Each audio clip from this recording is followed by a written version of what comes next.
¿Y de qué manera evitamos el jueguito del pececito que se muerde la cola? Y volvemos a lo mismo, en el sentido que en un sistema clientelar como el nuestro, es muy difícil que un gobierno llegue y pueda resolver eso, porque él para llegar se comprometió a mantener ese welfare. Entonces, el welfare que debería ser cuadruplicado a todo el que después de estudiar su caso pertenezca al SIUBEN.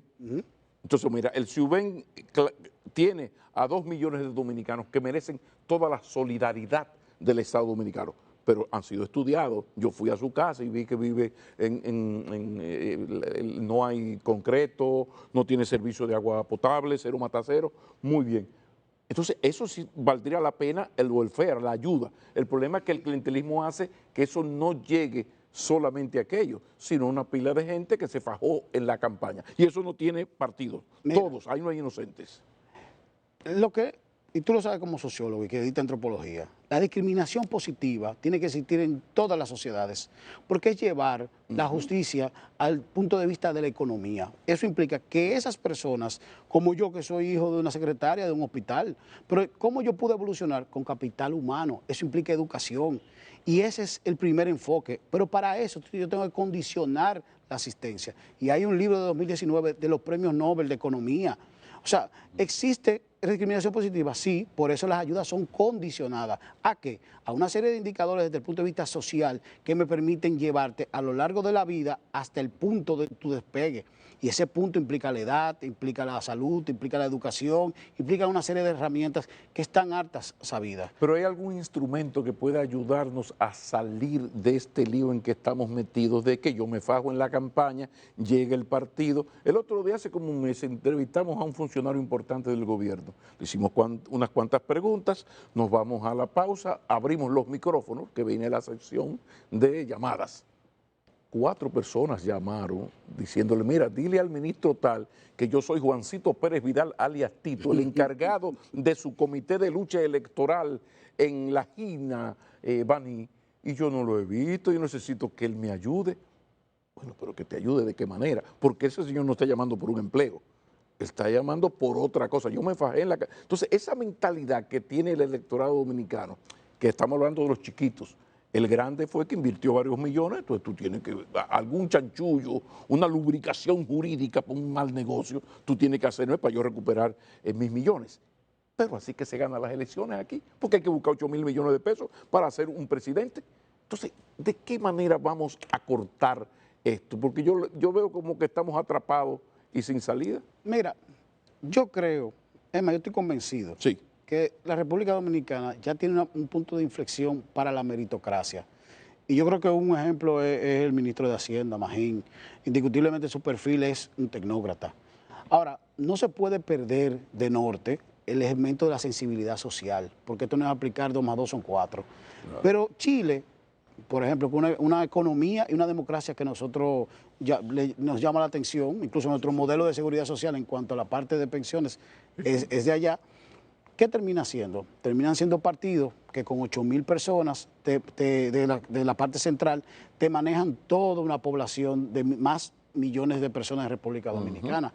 Esa transformación se está dando. Yo creo que ha venido dándose continuamente. Incluso los partidos de los aspectos más significativos en cuanto al análisis que se hace postelectoral es el nivel de abstención que existe. Por lo tanto, a mayor aumento de la abstención, más conscientes están ellos que no pueden competir en desigualdad, porque el que tenga la nómina tiene la mayor probabilidad de ganar. Entonces, esa ruptura se da con situaciones de crisis, sea sociológicas o sea económicas. Claro. Ahora, lo que sí existe es una realidad. Nosotros, según los datos, tenemos 700.000 familias que están en un nivel de pobreza que hay que atender, pero tenemos un sector eléctrico que nos demanda una cantidad de dinero que no tenemos, y para suplirlo es a través del endeudamiento. Dijiste algo. Ese ciclo... Son 5 por promedio. Tú me estás diciendo que de los 11 millones de dominicanos, aquí hay casi 3 o un poquito más de 3 millones de personas que tienen algún nivel de pobreza o vulnerabilidad hacia la pobreza. Pero al fin y al cabo, cuando tú lo analizas desde el punto de vista de la asistencia social, no asistencialismo, asistencia social, se te va, esas 700 familias se te amplían. Si no pensemos, en los planes que se tienen en diciembre para poder entregar un bono, o lo que se tienen desde el punto de vista de la parte de las madres y otros momentos del año. Okay. Aquí lo más importante es poder sistematizar en un solo sistema y que tengamos integralmente todo lo que implica. La misma reflexión la podemos hacer desde el punto de vista de la educación preuniversitaria y universitaria. Tú abrir cada UAS en cada pueblo, ¿qué te significa? ¿No sería mejor tener, como pasa en otros lugares, dormitorios, donde la gente con nivel y calidad adquiere una beca, y esa beca le significa que ellos estudian los aspectos que sí quiere el Estado para desarrollarse? Por eso tiene que tener un análisis del mercado laboral. Pero eso no lo puede hacer nada más un ministerio.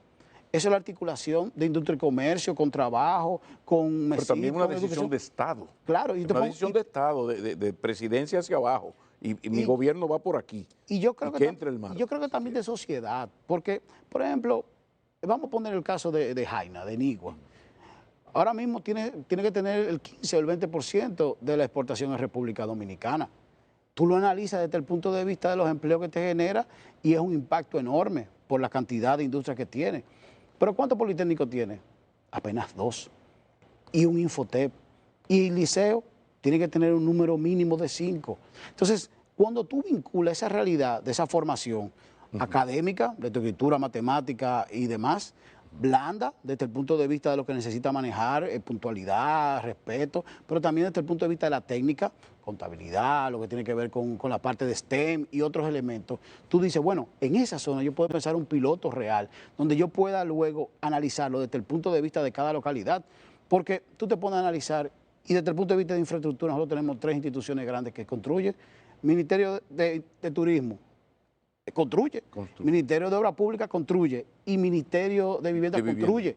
Bueno, pero vamos a enfocarnos desde el punto de vista, como por ejemplo Pedernales. Pedernales se ha enfocado toda una atención y una atracción para poder hacer que sea viable los negocios desde el punto de vista del turismo y comercio. Pero como tú conoces tanto el Estado, ¿qué es lo que impide que en la práctica se ejecuten acciones que todo el mundo supuestamente está de acuerdo y que los técnicos y asesores confirman su gran utilidad? Estoy hablando, por ejemplo, del tema de las fusiones. Por ejemplo, el tránsito. Tú recuerdas que habían 7 instituciones. Entonces agarramos las 7 instituciones y creamos el Intran. Aplausos. Sí, pero no hubo, nadie se quedó fuera. Se supone que era para ser más eficiente. Luego surgió la nueva ley de tránsito. Aplausos. Sí, pero le tiene miedo el gobierno y Intran tiene miedo a que esa ley se aplique. Entonces vamos así como creando cosas, pero a la hora de la verdad como que no se realizan, como todo el mundo tiene toda la lógica del mundo lo que tú acabas de plantear. ¿Por qué debe haber 3 instituciones construyendo? ¿Qué hace el Ministerio de Turismo construyendo? ¿O qué hace MINER construyendo?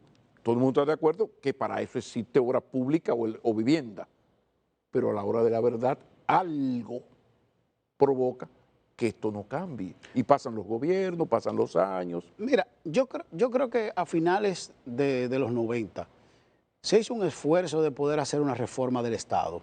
Y hay que mencionar al profesor Villamán, que tenía un espacio donde sí se podía plantear aspectos de reforma. La Comisión Presidencial de Reforma y Modernización del Estado. Entonces, saludos al profesor Villamán. ¿Por qué yo te planteo el tema de Estonia? Como te pudiera plantear Albania, que tiene incluso a través de inteligencia artificial procesos resueltos. Nueva Zelanda, ¿verdad?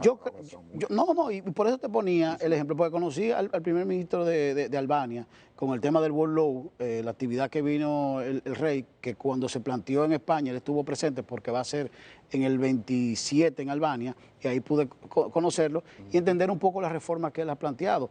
Yo creo que existe una debilidad desde el punto de vista de la voluntad política. Creo que la parte electoral a veces nos consume demasiado tiempo de la agenda pública. Por lo tanto, nosotros empezamos una campaña muy adelantada, cuando lo que debiéramos estar pensando cada 4 años cuáles son las soluciones y las realizaciones sobre la base de esos indicadores de resultados.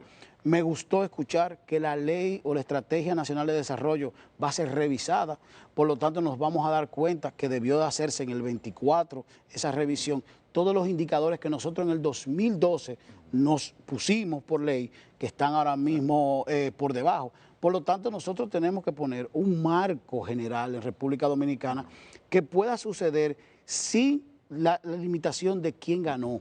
Educación es un tema. Sin capital humano no hay empresa que se pueda desarrollar. Si no pensemos todos los proyectos nuevos, todos impliquen. Yo lo veía, por ejemplo, en Pedernales, ahora que estaba en Oviedo. O sea, se va a hacer un aeropuerto, se está construyendo, y se va a hacer todo el tema turístico, desde el punto de vista de los hoteles y el muelle y demás. Sí. ¿Qué mano de obra vamos a utilizar? ¿Dónde se está formando esa Es como, por ejemplo, yo veo que en Nagua van a hacer un instituto tecnológico, y yo pregunto, ¿quiénes van a ser los profesores de mecatrónica?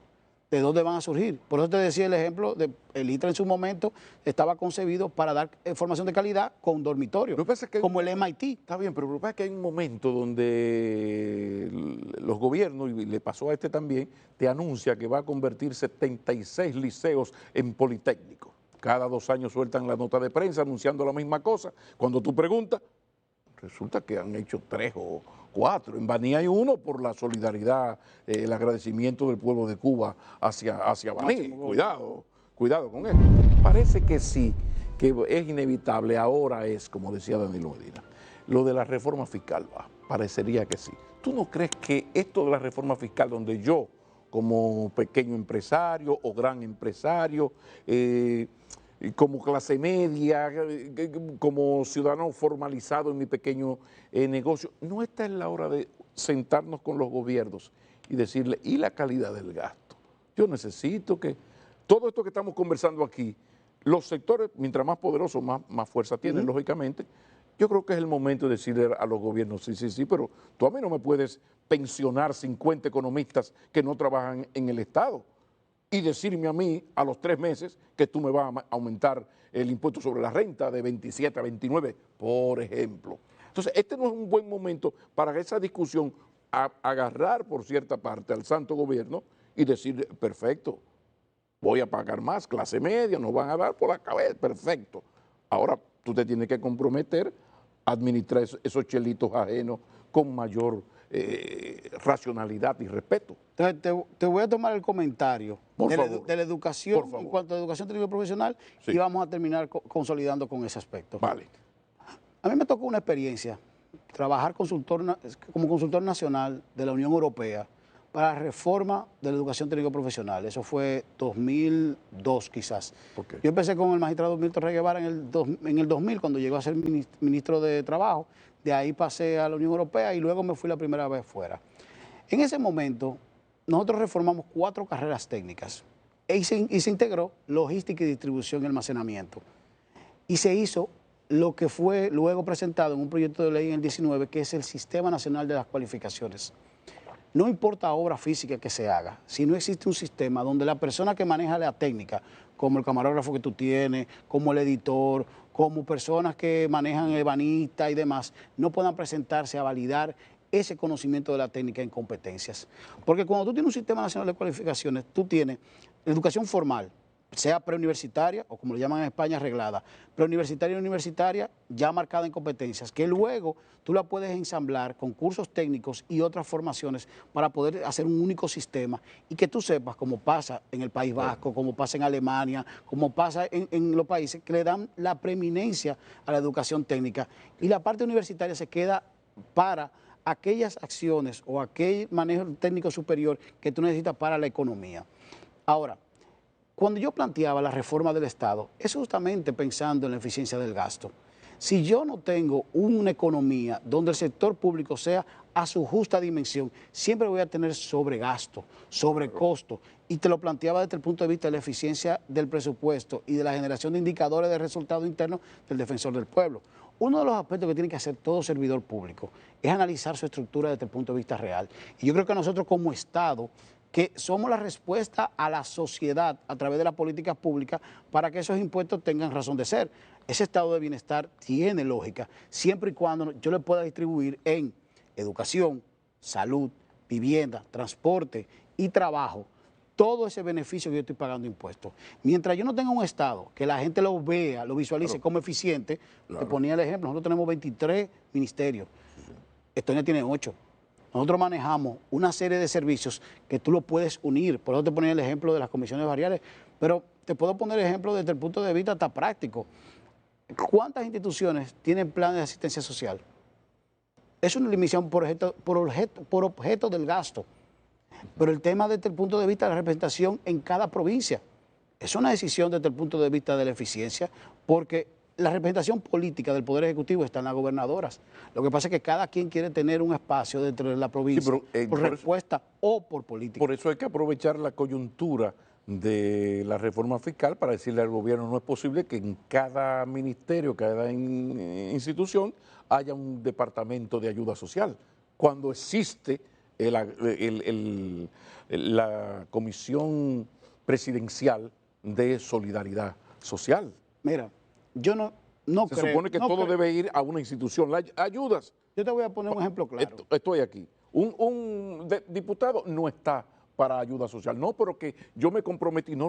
Usted lo que tiene que hacer es gestionar que el programa de ayuda presidencial vaya en auxilio de su gente. Pero aquí hay una cultura terrible. Yo te agradezco esa pregunta. Por lo siguiente, o ese comentario. No creo que existan 10 funcionarios en República Dominicana que le lleguen más situaciones de gestión social que al defensor del pueblo cuando se despliega en cada provincia. Exacto. Nosotros creamos una unidad de gestión social enmarcada en un concepto de cohesión social. Nosotros no gastamos del presupuesto en nada que tenga que ver con gestión social. Nosotros lo mandamos a la institución que le corresponde. Eso es una orientación y un seguimiento que se le da con una plataforma que tenemos justamente generada para que estos espacios nosotros podamos tenerlos como incidencias y aquellos que sean vulneración de derechos lo pasamos a Secretaría para que sean casos como tal del defensor y o orientaciones. ¿Por qué te hago esa referencia, Pablo? Es que al fin y al cabo la economía es finita. Lo que tenemos que es tener una visión clara de hacia dónde vamos a llegar. Y para generar esas oportunidades de negocio del sector privado, esa igualdad social desde el punto de vista de la solidaridad que tiene que tener el Estado, pero al mismo tiempo esa capacidad individual para desarrollarse, hay una serie de capitales que hay que invertir. Nosotros como sociedad, como República Dominicana, tenemos que sentarnos y definir cuál es esa educación que estamos dando, pero también cuál es esa infraestructura que estamos construyendo. Porque yo te pongo un ejemplo. Quizá la reactivación de la economía tendría que ir como en un momento Balaguer hizo las obras desde el punto de vista hidráulico, e invertir en el tema de agua desde el punto de vista de presas, represas, canales de riego y demás, para que localmente se genere una espiral positiva y eso permita ciertamente que se creen mayores empleos y se genere una demanda agregada, que es lo que necesita la economía dominicana ahora mismo para aumentar esa ralentización o esa disminución que estamos teniendo. Esos son conceptos que se debaten, pero se visualiza a futuro. Los chinos no plantean su planificación a 4 años, de 5 años, es a 100 años. República Dominicana, como referente de América Latina y más que todo del Caribe, en crecimiento económico, tiene una clase política estable, organizada y con sentimientos relacionados con el desarrollo. Pero tiene un sector privado que ha apostado a la inversión en vez de llevárselo a otros países como pasa en otra parte. El sindicalismo de nosotros ha sido de estabilidad y hay que reconocerlo. Y hay otros actores de la sociedad civil, de las iglesias y demás, que también apuestan al desarrollo. Entonces, tenemos una coyuntura. No solamente unámonos para el tema de migración irregular, unámonos para educación, unámonos para economía y unamos para visualizarnos ciertamente como esa República Dominicana que tiene que cambiar con mayor justicia social, igualdad y equidad, como plantea nuestra Constitución. ¿Tiene fecha la entrega del informe de la calidad del servicio público? Día 10 de diciembre, el defensor lo presenta porque es el Día Internacional de los Derechos Humanos. ¿Por casualidad recuerdas qué día cae? No. De todas maneras, ese sábado posterior a ese día 10, volveremos a encontrarnos para hablar de que, porque no te lo puedo preguntar porque no está todavía, pero ese sí que nos va a dar un buen programa, señor defensor del pueblo. La calidad de los servicios públicos. Y hay algo, yo sé que estamos concluyendo, sí, y esto programáticamente hablando tiene una lógica. El primero se hizo con el nieto de Nelson Mandela sobre los derechos fundamentales más vulnerados en el país, que se dieron 5. Ahora vamos a hablar cómo a través del servicio público podemos aumentar la calidad y con eso paliar situaciones que se dan de hecho por falta de bienes y servicios para garantizar ese Estado social y democrático de derecho. Y eso es una visión inteligente en una institución que en su momento no era referente a la buena administración y gracias a Dios y al equipo que me acompaña, hoy en día lo es. Qué bien que ya tenemos el tema de la próxima entrevista. El defensor del pueblo, Pablo Ulloa, nos ha acompañado. Como siempre, las gracias al invitado, pero sobre todo a ustedes, que esa fidelidad, esa lealtad se agradece especialmente. Volveremos a encontrarnos, recuerden, si es en familia, mucho mejor.